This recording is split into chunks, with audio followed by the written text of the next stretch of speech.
الرحمن الرحيم الحمد لله رب العالمين وصلى الله على نبينا محمد وعلى آله وصحبه وسلم. We continue the explanation on Umdat Al-Ahkaam, and we are in the book of Salah in Umdat Al-Ahkaam and the reference and rulings, and we have reached hadith number 50. Hadith number 50.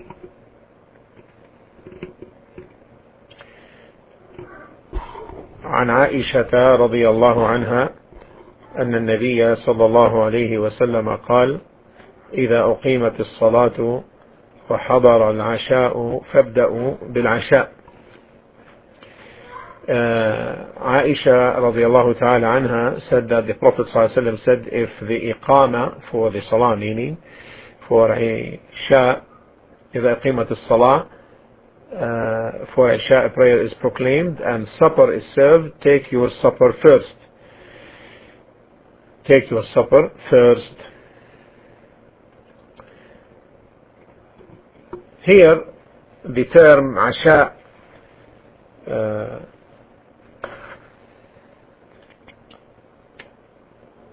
refers to the meal taken at the end of the day.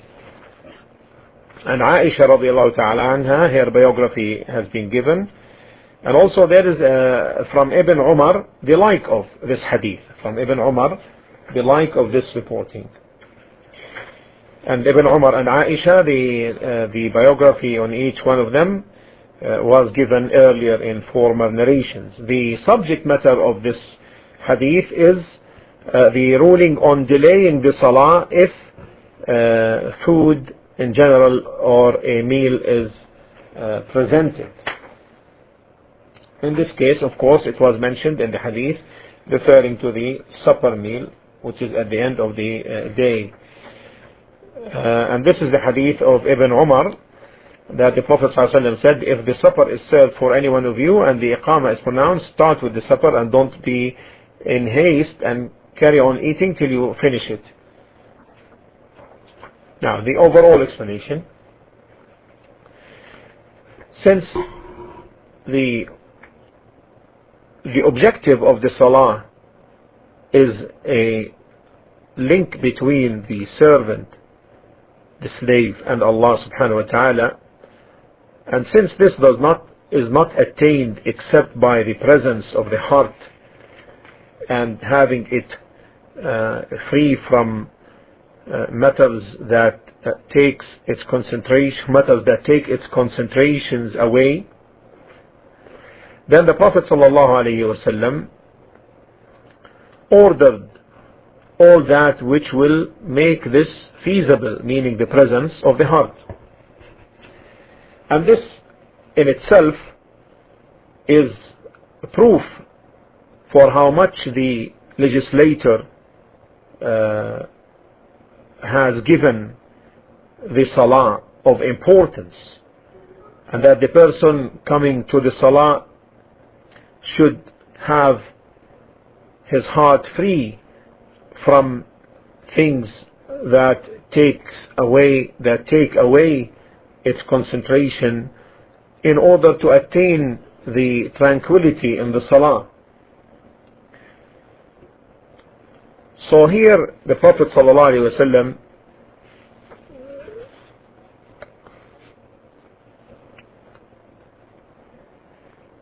ordered that the supper, if present, this is important, if the supper is already prepared and present and the salah and the iqama is announced or pronounced, then he ordered that the supper be taken or the meal be taken, so that the person goes to the salah having his heart free from any distractions. And in the hadith of Ibn Umar, there is the point that he should start the supper and don't be in haste and carry on eating it till he finishes. So therefore, from the benefits of this hadith, first, the importance of the heart's presence in salah, and freeing it from all kinds of distractions. The second is to delay this salah from its early time if the food is present and served to the person and he desires it. He desires it. Now, how about a situation where it is feared that if he takes the food, then the time of the salah will be over?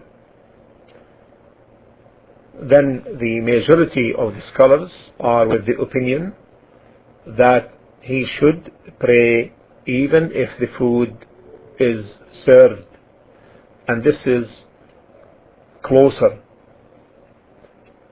than the other opinion, which says don't pray in the presence of food being served, even if the time of salah may be missed. The earlier opinion, the opinion of the majority of the scholars, is stronger. Now, it is conditional here that the person desires the food. So therefore, if he does not desire it, then the fear of having the heart occupied by thinking about it is not present, and therefore the cause is not present, because the ruling revolves around the cause, whether existing or non-existing.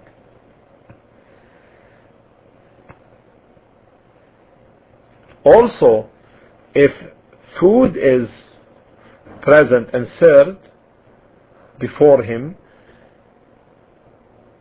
but he is unable to eat it, although he desires it, then he should not leave the salah for that. Rather, he makes the salah, because him leaving the salah is of no benefit.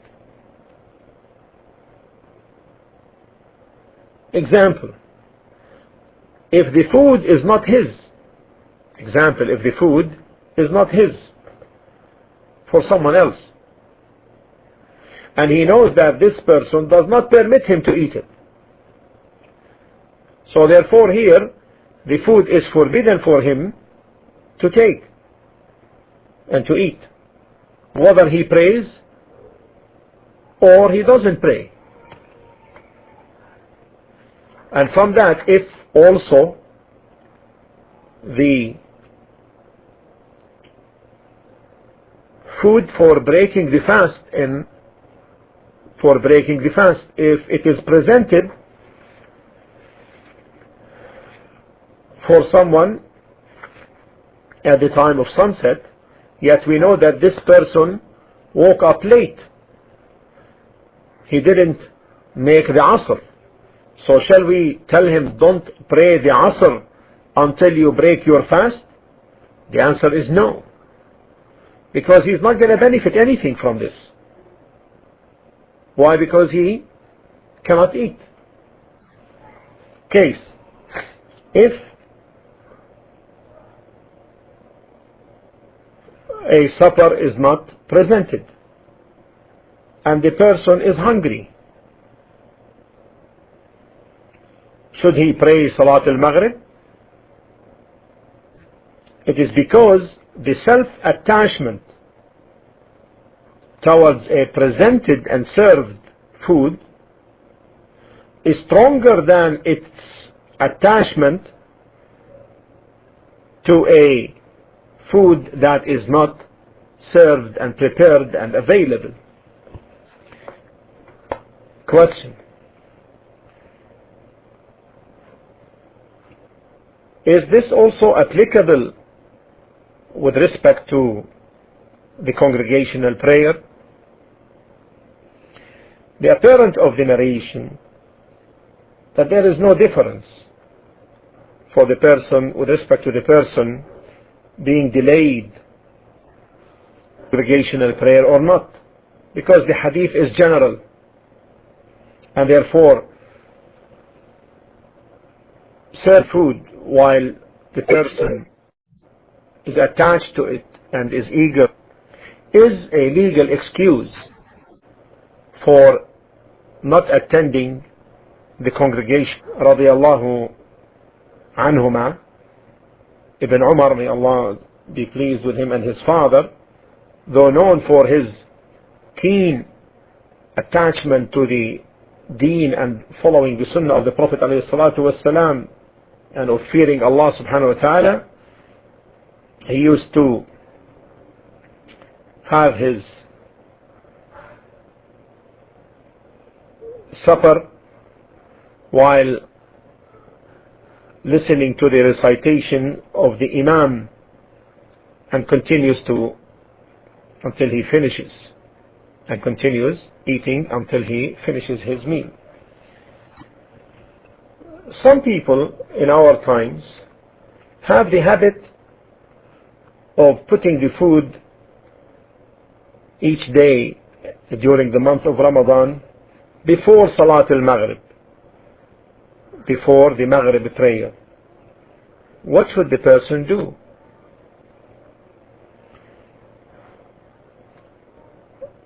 When the time of breaking the fast takes place, there is no harm to eat something, taking a date or dates and a juice or something,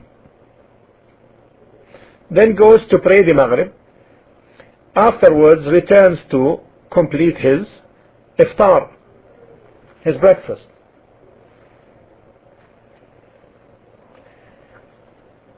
What about the person who may miss the congregational prayer because of food being served and eager to eat? Would he receive the reward of the congregational prayer in this case? The answer is, if it is his normal habit to attend the congregational prayer, yet on this day it happened that the food was served, then it is hoped that this will be analogous to the situation when the Prophet ﷺ, which he mentioned, if a person becomes ill or troubles, then it will be written for him in reward that which he used to do while in residence and in health. And this is in Sahih al-Bukhari. However, the person must not have this issue of serving the food a habit at the times of Salah, so that the person misses the congregational prayer. In this case, there is no doubt that he is not or will not receive the reward of the congregational prayer. Case: if the Salah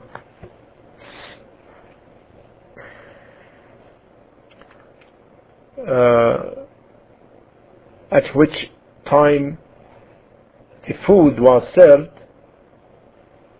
if it is of the kind where it can be combined with another Salah, meaning from the two types, Dhuhr and Asr, which can be combined, and the other type, and that is Maghrib and Isha, which can be combined, the question is, does he have in this case the permissibility to combine? The answer is yes,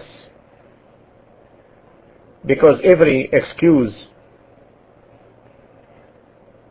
which drops the congregational prayer itself is valid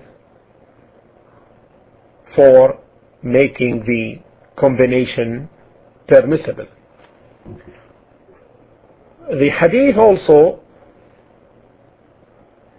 on its apparent, makes it sound that the person may eat until he is full or satisfied. So we don't say eat one bite or two and then go. Why? Because if he eats one bite or two or three, it's possible that his attachment and eagerness to the food intensifies. So therefore we say, you eat until you become satisfied, then you go for the salah. Why? So that his heart is empty from the attachment to the food. However, filling the belly is something not praiseworthy. Filling the stomach with food is something which is not praiseworthy, as the Prophet ﷺ said. Sufficient for the person to have some bites that will give him the strength.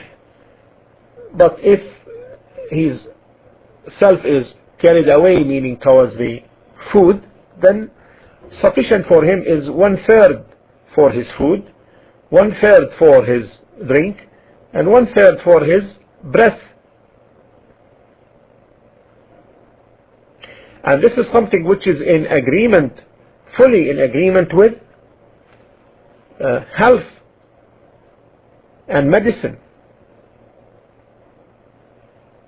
And try this and you will find this to be of comfort and having no hardship on the person.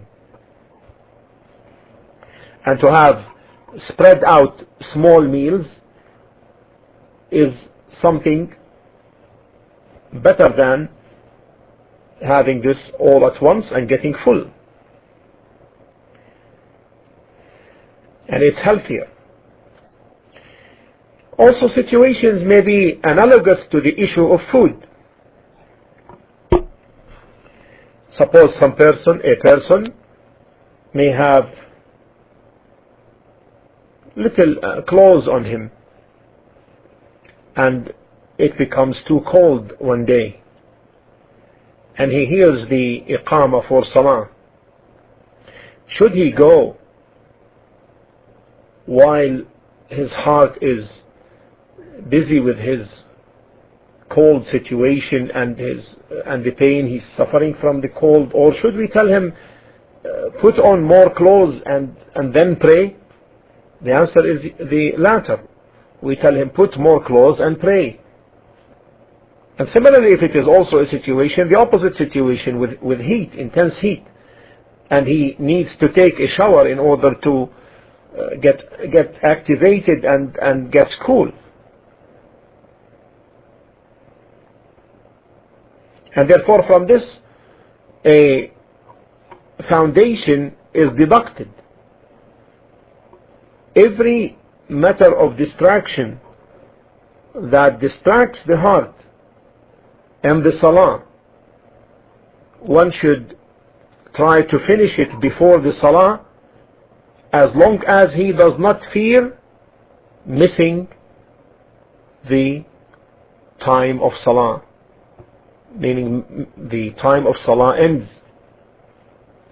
Then in this case we say no, go pray according to your condition. The next hadith in this category is also the hadith of Aisha, reported in Sahih Muslim, hadith 51. ولمسلم عن عائشة رضي الله عنها قالت سمعت رسول الله صلى الله عليه وسلم يقول لا صلاة بحضرة طعام ولا هو يدافعه الأخبثان. Hadith 51. This is another one by Aisha, yes. Another one, yes. لا صلاة بحضرة طعام. Yes, this is the one. Aisha, she said, رضي الله تعالى عنها, I have heard the Messenger ﷺ say, no prayer can be said when the food is there, meaning before the worshipper, or when he is prompted by the call of nature, or when he is prompted by the call of nature.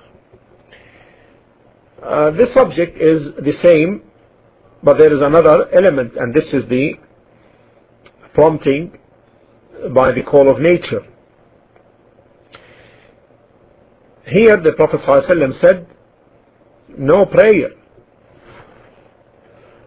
We know the article in Arabic, la. This is a negation. But does this negation refer to a negation of validity of Salah, or it is a negation of perfection?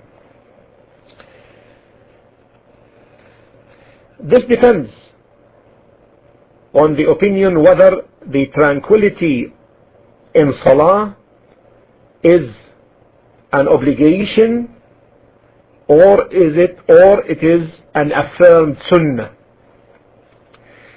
The majority are that the tranquility in Salah is an affirmed sunnah. Shaykh al-Islam Ibn Taymiyyah rahimahullah went to the opinion that the khushu', the tranquility in Salah, is an obligation. So therefore, in this case, in accordance with Shaykh al-Islam's opinion, the term la salata, no salah, negates the validity, because these things take away the khushu', the tranquility, the food and the call of nature. So if we say that the tranquility is obligation,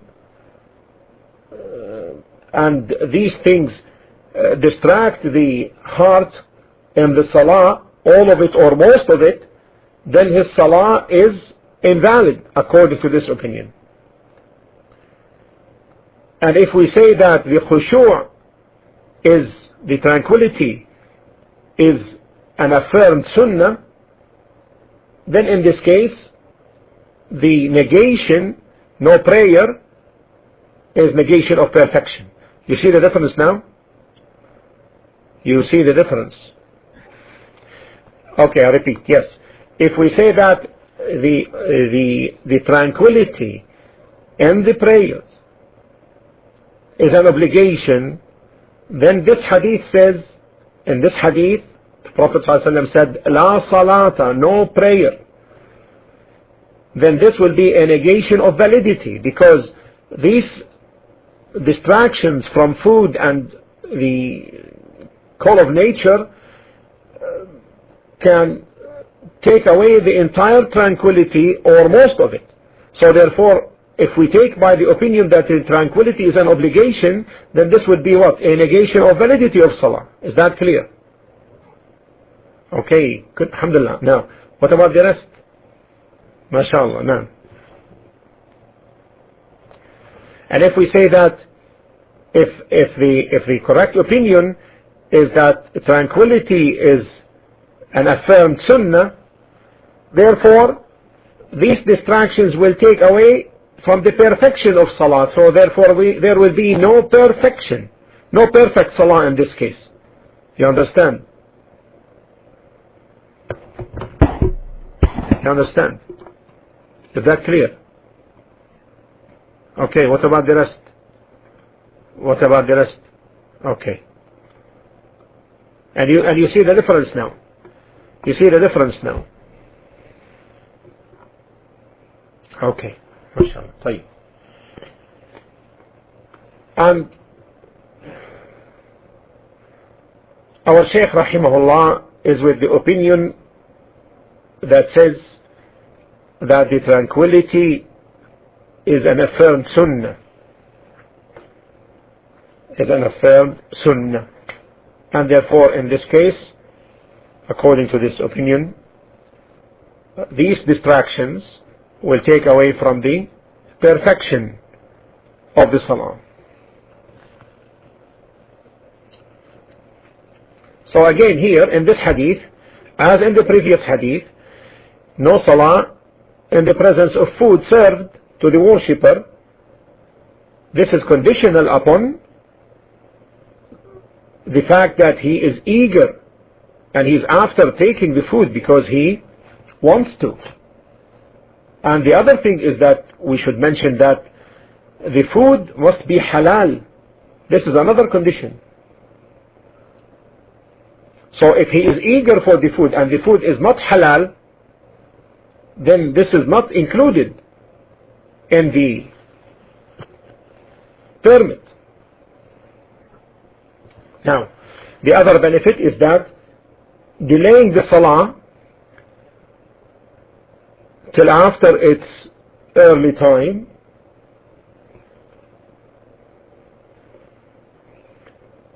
till before the end of the time, if in the presence of food which he is eager to and halal, or when he is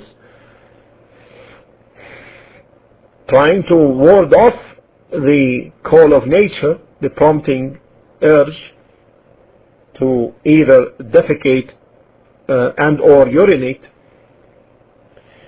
Why it is the case? Because having the salah done at its early time is a sunnah, right? Is a sunnah, recommended. While the salah under the promption of under the stress of call of nature or the urge for food is either forbidden or highly disliked. And it is known, and take this benefit, if there is opposition in a situation between doing a sunnah and warding off something forbidden or highly disliked, then we give precedence to the latter. Is that clear? They give precedence to the latter. If there is opposition in a situation between doing a sunnah and warding off something forbidden or highly disliked, then we give precedence to the latter. And now we know why the salah can be delayed till before the end of its time. Now you know why, when under these situations. You know why. Because of this clash, right? Right? And there is here another important point of benefit. There's here another important point of benefit.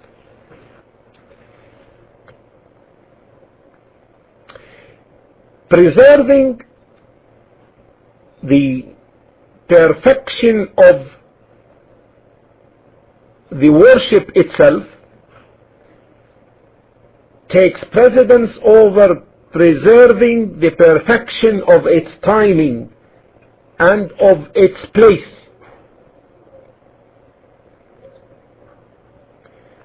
This is a very important benefit. Preserving the perfection of the worship itself takes precedence over preserving the perfection of its timing or its place. How is this understood? Praying the salah at its early time is better from the side of time. Is that clear? Praying the salah at its early time is better. From the side of what? From the perspective of preserving the time. From the perspective of preserving the time. However, praying the salah, the worship, with tranquility and the presence of the heart is better.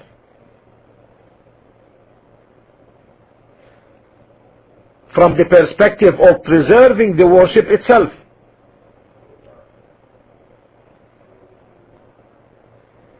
And that's why it takes precedence. Is that understood? Is that understood? However, praying the Salah with tranquility and the presence of the heart is better from the perspective of preserving the worship itself. Yeah. Similarly, with respect to the perspective of the place,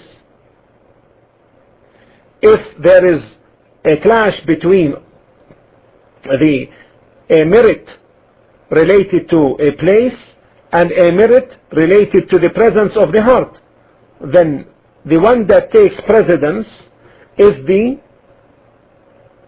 preserving that which is related to the essence of the worship itself. Take as an example, being close to the Kaaba and the walking in fast pace during tawaf.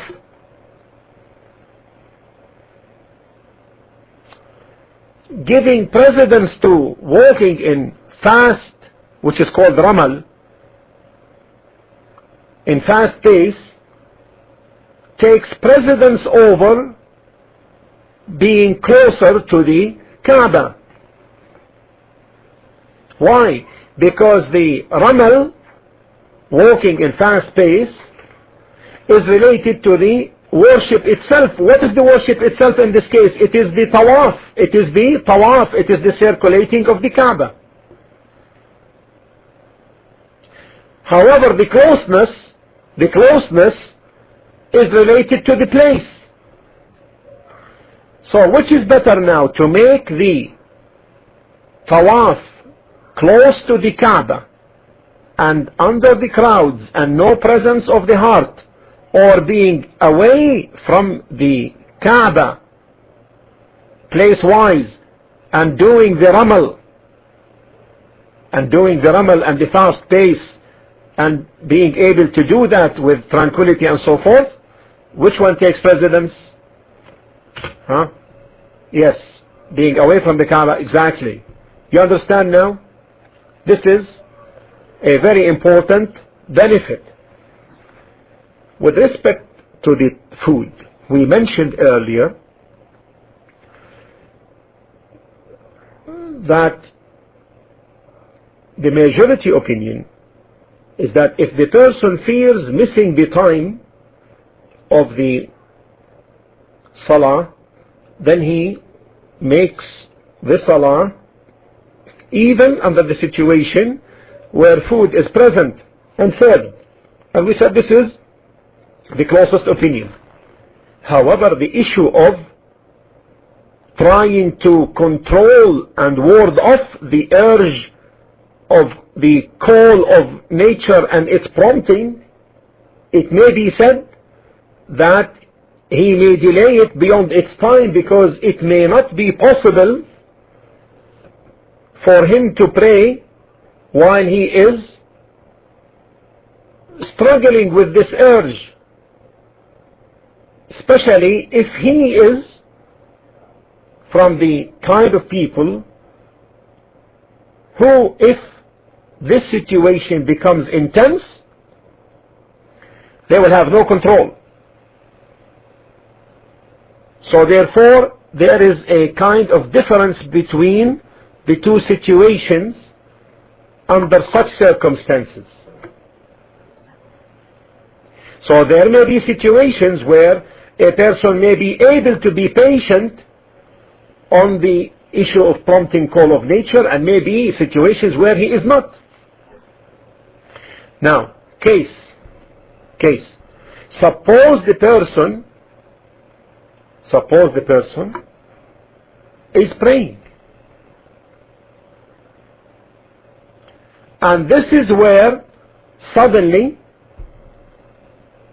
while in the prayer, a prompting call of nature pushes on.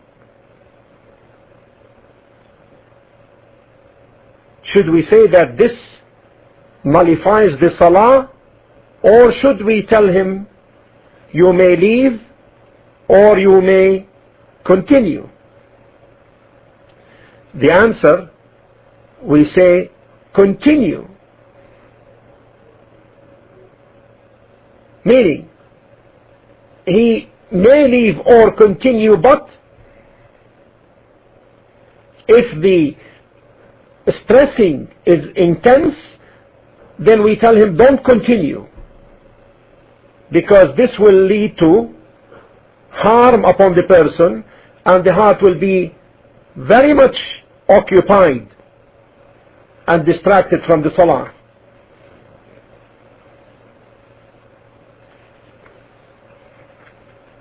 So we say to him, continue if you are able, unless it is intense. That way you cannot leave, especially if it's going to be harmful and it occupies your heart. Would the same also be applicable in the case if a person feels that there may be a need for urination or defecation without stressing, without a stressing urge? We say this does not prevent from salah. So don't confuse the two things. We say this does not prevent from salah. So if a person feels that his bladder is getting full and there is no intense